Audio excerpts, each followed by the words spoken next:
એ અરે શાકભાજી લેવા જાવ છે ને સુંદડીયું ને ચશ્મા ભૂલી ગઈ. એ ગગલા શું કામ છે બોલ ને. એમાં ચુંદડી ને ચશ્મા લઈએ ને. એલી પેલા નહોતું બોલાતું જ્યારે મને બોલાવ્યો તો હવે મારે પાછું સડવું ને ઉતરવું ને. એક તો તારે સડીને ઉતરવું જવું નથી, મને સડાવવો છે એમાં બબે વાર. આ તો જ્યારે મેં બોલાવ્યો તો ત્યારે પૂછે ને તાર શું કામ છે ત્યાંથી અહીંયા આવીને ના પૂછે ને. હા મને એમ કે બીજું કંઈક કામ હશે એમ. મને થોડી ખબર હોય પાછો લેવા મોકલીશ મને. લઈ આવીને જા ભાઈ તડકો કેવો છે તાપ ઝરે હે બાઈને. મને સુંદડી વિના ના જવું ગમે અત્યારે. આ તો અહીંયા ખેતરોમાં ખેતી કરતા છે સુંદડી બાંધીને કરતા છે કા. જા ને ભાઈ ઓલા હું બોલવા માંડીશ હો. આ તું જા ગાડી બાડી સાફ કરતી આવું હમણાં. છોકરીઓનું સારું સમજાય નહીં. આપણે કોઈ દી જાય સુંદડીયું સસમાન પહેરીને કોઈ દી ના જાય ને. આને સુંદડીઓ વિના હાલે નહીં તડકામાં. અને ઘરમાં રહોડામાં પંખો ના હોય કાંઈ ના હોય અને તાપ હોય એસ હોય એની ઉપર રોટલી કરી લે કલાકે. સમજાતું નથી આમાં ને ગરમી થાય છે કે સુંદડીયું ખાલી ફેશનની મારીને જાય છે. અને આપણે જો ત્યાં ઓલા ગેસના ચૂલા પર ખાલી 5 મિનિટ ઊભાનું થાય ને તોય પરસે રેબઝેબ થઈ જાય ને. એ બધા રોટલી બનાવતા હોય અને ત્યાં ગરમી ના થાય એટલે થાતી તો હોય પણ તોય એ લોકો કરતા હોય. પણ તોય અહીં સુંદડીયું વિના ના છે. બોલો લ્યો કોઈ રૂ સુંદડી છે ને લઈ આવી દઉં. અરે વાહ સુંદરી ઓઈટી છે ને તોય તાપ તો જો જ્યારે માથે તડકો શું કરવાનો છે આ. એ ભગવાન કેટલા દી તમે તડકો આપવાનો છે. બહુ તાપ પડે છે હો હાવ. આ સુંદડી કઈ અસર નથી કરતી. લાઈ સસમાં તેલ લો. આ ઉનાળામાં શાકભાજી જ ના ખાવું જોઈએ કા. એ ગગલી બેન આ લે મેં સોની બાંધી છે તોય આ બે ઓળખી ગયું. બે એક ટેક ક્યુ સીધ જાવ છો એમ શાકભાજી લેવા ગઈ તી હવે પાછી જાવ છું. આપણે તાપ જો ને ગદનો. તમે બે સીધા હેલ્યું વરી. હું ગામમાં ગઈ તી. હું ગામમાં જ ગઈ તી. હાલીને હું જાવ છો હાલ્યું. આ તાપમાં છે ને બીમાર પડશો. આવીશ ને. હા પણ હવે હાલો તું આવી જ ગઈ છો તો બેસી જાવ એમ તાર પાછળ. હારું ભાઈ બેસા. સારું તો હાલો હું જાઉં હો. હાથી કઈ વાંધો નહીં. ત્યાં સુંદરી કાંઈક તો ખબર પડે કાંઈક. એટલે આ માસીને ખોટું જ નહીં લાગ્યું હોય ને વરી એમ કે રીંકુડી બેહી ગઈ ગગલીને પાછળ માર બેહું તું. ખોટું લાગે ને તો રે ઘરે અને ઘરે જઈને 5 રોટલી વધુ ખાઈ લે બરાબર છે. એ કોઈ દી મને ક્યાંય લઈ ગઈ પછી દેવાનું હોય ને રિક્ષામાં તો હિસાબ કરે તો હું કામ એને કહું. આપણા બેન વ્યવહાર તો એવો છે કે ભાઈ એકબીજાને લેખે નહીં એવા પૈસા હોય તો. આ એ વાત તો હાસી. હારી 2 દી પહેલા ઓલું છે ને રિક્ષામાં ગયા હતા બરોબર અમે હારે. તો રિક્ષાવાળાએ કંઈક 50 રૂપિયા હતા ને કંઈક 60 લીધા હતા ને કોણ જાણે એવું હતું. 10 રૂપિયા છે ને એને વધારાના છૂટા દીધા બરાબર છે. પછી મને કહે કે 5 રૂપિયા તાર મને દેવાના છે. બોલ ને 5 રૂપિયા હાટું એ ને રાખતી નથી તો આપણે શું કામ રાખીએ એમ. હાલ તું બેસા નકર તને નહીં રહે મૂકીને વઈ જઈશ. એ નાના બેહુ છું ઊભી રહે. હાલો સુંદડી બાંધ લઉં. આવી બહુ રૂપની રાણી સુંદડી ને સસમા વાળી થાઈશ બોલ.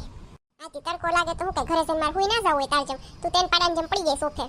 મારે કરવી હોય છે રોટલી ને તડકો લાગે તો કઈ ઊભી ના રહેવાય. મને તો સારું યાદ જ ના આવે. સુંદડી હોય ખરી આપણે ભેગી જ હોય રાખી હોય કે આપણે જાહું ને તો સફેદ કલરની બાંધીને જાહું પણ એ કઈ યાદ બાદ આવે નહીં. અને બાંધી જાય ને તો નીકળ્યા હોય ને તો એ બાંધી હોય પછી છે ને કંઈક ટૂંકમાં આપણે બોલવા હાટું કાઢીએ ને તો એ કાઢેલી જ પડી જાય. પછી કઈ વાંધવાની યાદ ના આવે ગદનું. આ ઘરે જઈને આરામ કરવો હોય ને યાદ ના આવે. મારે જઈને કામ કરવું હોય ને બધું યાદ આવી જાય. કઈ આખા ગામનું કામ તો તું જ લઈને બેઠી છો. હા રે જાન પછી ખબર પડશે બેન. એટલે મારે જાવું જ નથી. ના જો અહીંથી તાર ઘરે જ આવું છું. અમે તાર મમ્મીને કેવું છે હવે આ પૈણવા જેવી થઈ પૈણાવો. હું એકલી શું કામ ભોગું લે તું ભોગઈ. કેમ મારી શાંતિ છે જોઈ ન થકાતી તારાથી જરાય એટલે જરાય નહીં. એ મેડમ હવે સુંદડીયું સસમાન કાઢો. આવી ગયા ઘરમાં તમે. કેવો તડકો તો ગગલા બપોરે એમ થાય કે હાવ માથું શેકાઈ ગયું. ક્યાં જોવા દેજે તે માથું શેકાઈ ગયું છે તો આ ઘોરો તારાથી નકર ધબધબાટી બોલાવીશ હમણાં. ધબધબાટી બોલાવવા હાટું મારે માથું શેકવાની જરૂર નથી તેમને મેં બોલાવી લઈશ હો. હા એ તો ખબર જ છે. આ તો ખાલી હું બોલ્યા માણસ અમે આવ્યા હોય તડકાના આવા બધા હતા આવીને લીંબુ શરબત બનાવી દે ઠંડુ પાણી લઈ આવે શાંતિથી બેહીને. આ તો મગજ શેકાવે છે બેઠા બહારથી એક તો શેકીને આવ્યા ઘરે શેકાવો તમે. હા જો કેવું લાગ્યું અમે ઓફિસથી આવીને તો અમને એવું જ થતું હોય અને તમે આવીને હા ધબધબાટી બોલાવતા હોય. અમારો મગજ કેવો શેકાતો હોય છે તો એમ કહીશી તે તો કહેવાતું નથી અને તમે તો ધબધબાટી બોલાવો અત્યારે. એક તો તમારે શાકભાજી લેવા જવાનું કામ તમારું છે બરાબર. તો હું જાઉં છું તો તમારે માથે જતા રેડું નાખવાની. કી સોપડે મેં એવું લખ્યું છે કે શાકભાજી લેવા જવાનું અમારું કામ છે. બોલતો આ તો કી સોપડે નથી લખ્યું. એ કયો તો ને તે કીધું કે અમારે લેવા જવાનું કામ છે તો તે વાઈસ હોય છે લખ્યું છે તો હોય છે ને તને ખબર હશે ને તો કે હાલ મને કોણે કીધું તને લખ્યું. એ ગગલી તારું છે ને ઓલું શાકભાજીનું એક સબલું માન્ય ભૂલાઈ ગયું હતું. ઓલું આઈસ્ક્રીમ વાળું ઓગળી ગયું. મારે આઈસ્ક્રીમ ખાવું તો તડકાની આવી ને અને મને મગજમાંથી નીકળી ગયું આ ગગલો છે ને લપરો તેમાં. હા તારે ભૂલાઈ ગયું હવે એ મારા માથે ટોપલો નાખશે એમ ને. બાંધવામાંથી નવરી થા ઉસી આવી તો તને બધું યાદ આવે ને. આપણે તો આવતા જો ને ધબધબાટી બોલાવો મને તો મને યાદ ના જ આવે ને. તારી ધબધબાટી બોલાવું કે યાદ કરું. આ એ વસ્તુ ઇમ્પોર્ટન્ટ હોય ને ધબધબાટી બોલાવી એટલે તારી કરવું પડે પેલા. એલા હું કરો છો ધબધબાટી બોલાવો છો બે. તમારી જગ્યાએ મારો વારો છે મમ્મી. તમારે કહેવાનો અર્થ શું છે એટલે હું જો હોય જય હોય તે મારો જ વાકો એમ. મમ્મી યાર બાતી હોય તો હું બાતી હોય એમ. તમારે બાતું તો હું બાતું મારો જ વાકો એમ ને. હા તારો જ હોય. હું કીધું અરે કાંઈ નહીં, એમ કહું છું કે બાથોમાં એમ આઈસ્ક્રીમ તો ઓગળી ગયો, હાલો પાછો લઈ આવી દઉં. હા ગગલો છે એટલે એવા મીઠા થાય ને. કાંઈ એટલે નથી થતી, હાલી નીકળી સોતી. તારે તો એવું જ જોવું હોય, એવું જોયા રાખીશ તો કાંઈ નહીં હાલે. આવું જ જોયા રાખીશ, આમ ને તેમ ને તી. હા હવે ગોટા વરવા મળશે આમને તેમને વટતા. બાકી ના હોય ને તો કાંઈ કોઈ લેવા ના છે એમ કે હું આઈસ્ક્રીમ ખાધા વિના રહી ગયા છો. એ ભાઈ તો તું લઈ આવીને તારે લઈ આવવું હોય ને ખાવું હોય તો કયું નહીં, જીભા ચોરી કરવા માંડી સોતી એક આઈસ્ક્રીમ હાટું. તમારે રાતમાં બોલવું જ નથી. હું જીભા ચોરી કરું છું ને હા તો કરું છું, જાઓ નથી લેવું આઈસ્ક્રીમ ને કાંઈ ખાવું નથી મારે. મને કેવો તાપ લાગ્યો છે તો મા દીકરામાંથી એક પાણીનો ગ્લાસે ભરી આવી નથી દેતા. શાકભાજી તો નથી લઈ આવી દેતા બેમાંથી એક. એક વાર નવી નવાઈની શાકભાજી લેવા ગઈ, કેટલા દીએ હો, હમણાં તો હું જ લઈ આવ દઉં છું નકર. તોય છે ને આવું બગ ચાલુ કર્યું છે તી, તાપ છે તી, બધાને તાપ લાગે છે કે અમને તો કાંઈ ઉપર એસી લઈને નથી ફરતા. હાલી નીકળી સોતી, કાંઈ બોલતા નથી એટલે મારા દીકરા સામું તો તું કાંઈ હાલવા જ નથી દેતી એનું. હાલી નીકળી સોતી. આમાં તડકાના તો મગજ તપતા તપે, તમારા જેવા હોય ને એમાં જ તપી જાય અમારો. હા તને એમ જ છે ને તારાથી જ ઘર હાલે છે, મને કહી દેજો તો ગગલી. આ તો આજ પછી છે ને એક કામ કરતી નહીં, બરાબર છે? કચરા પોતા બધુંય મારી મમ્મી કરી નાખશે, શાકભાજી લઈ આવશે, પેલા કરતા હતા હજી કરશે, બરાબર છે? તું ખાલી સોફા બેઠી બેઠી મોબાઈલ જોયા રાખજે. તને એવું લાગતું હોય ને કે તારાથી જ કામ હાલે. હા હાસે. અરે માળી, આ તો બધું મારા ઉપર આવ્યું. સારું મારે કંઈક કરવું જો હે, નકર હાસે આ ગગલી તો બે જાય તો શરમ વગરની છે. એલી દાંત હું કાઢેસ કે હારું નથી કીધું તારા હાટું, કટાક્ષમાં કીધું. આપણે કઈ ફેર બેર પડતો નથી, કટાક્ષ બટાક્ષ એ કરતા હોય તો આપણે સોફા પગ ઉપર પક્ષડાને એને મોબાઈલ ઘુમેડશું ને એને મજા કરશું.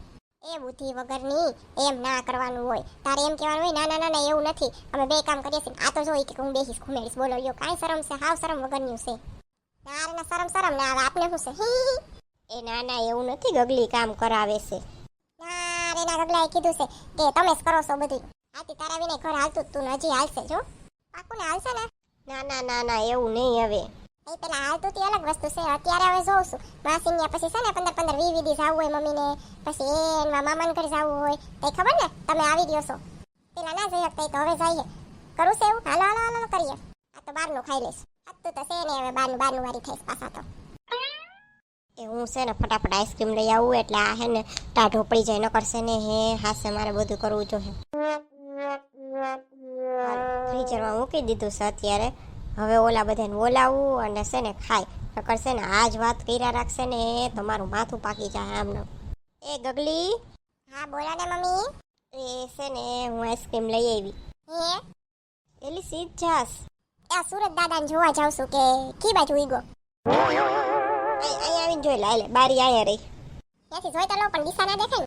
આ દિશામાં ઈગો કે હું તમે બધા આવા બદલાઈ ગયા હતી. એલી ખાલી આઈસ્ક્રીમ લઈ આવી દીધો, એમાં હું બદલાઈ ગયા કરે, હાલી નીકળીશું. અહીં હું કામ લઈ આવી દીધું? હું જાણું છું, બધું જાણું છું. આને હારીને ખબર પડી ગઈ લાગે. હા ખબર તો પડી જ જાય ને. હાલો તો ક્યારે ખાવું છે આઈસ્ક્રીમ? બોલાવો તમારા દીકરાને, એ કે તઈ વળી પાછી હું કહીશ એમ કે તારું ચાલે છે ઘરમાં, મારા દીકરાને કઈ હાલતું નથી. મારે તે કેસરથી પોસાય નહીં. ના ના હવે તું કે ઈ કે હું ફેર પડે. અહીં હમણાં ગગલાએ કીધું ને એટલે અત્યારે થોડોક ફેર પડે છે, પછી કઈ ફેર નહીં પડે પાછો. જા ને હવે. હા હારું હાલો હમણાં આઈસ્ક્રીમ ખાઈ લઈ, પેલા આપણા મિત્ર વાતો કરી લઈ. હા હારું હાલ કર લઈ. તમારા ઘણા બધાની કોમેન્ટો આવી છે, બહુ મસ્ત મસ્ત છે. કોમેન્ટ કરવા બદલ બધાનો આભાર. જેને જેને કોમેન્ટ કરી છે બધાના નામ અહીંયા બોલું છું. અસ્મિતાબેન સરવૈયા, દિલીપભાઈ, શીતલબેન, પ્રીતિબેન, અમીષાબેન, કિશોર ઉડેસા, મનીષાબેન, કમલાબેન સોલંકી, પંચાલ જુહી, ઉષાબેન, વાલા ભૂમિબેન, ગોપીબેન સંદેશા, અજયભાઈ, રામભાઈ લાખાની, રશ્મિબેન, સુસ્મિતા ગોહિલ. તમારા બધાનો ખૂબ ખૂબ આભાર. આવી જ કોમેન્ટ કરતા રહો અને અમે તમારા નામ સારી કોમેન્ટ હશે તો લેતા રહેશું. અને તમને જો આ વિડીયો જોઈને હસવાની મજા આવી હોય તો વિડીયો લાઈક કરો, શેર કરો અને સબસ્ક્રાઇબ કરો. અને હા બાજુનું બેલ આઇકોન દબાવી દેજો જેથી કરીને મારો નેક્સ્ટ વિડીયો આવે તો તમને ખબર પડી જાય. અને આ વિડીયો તમને કેવો લાગ્યો કોમેન્ટ કરીને જરૂર કહેજો. આવજો મિત્રો, મળશું આપણે પછીના વિડીયોમાં ગગડીની દુનિયાની નવી કોમેડી સાથે.